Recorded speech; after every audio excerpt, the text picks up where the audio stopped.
You, uban sa teknolohiya, imong mga kamot nagtabang alang kanamong tanan, kay ikaw ra yun ang among gisaligan.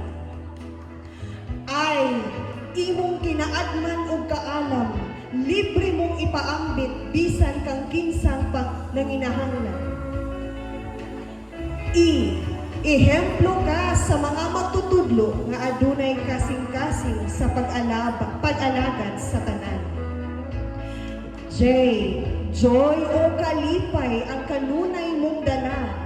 Kalipay o pahiyong imong ipaambit, taliwala pa man sa imong mga balatian.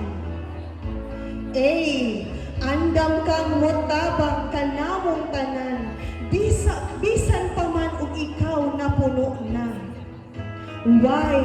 Yano ra kanimo ang muingon og sige, tabangan ti ka sa way pagduha-duha.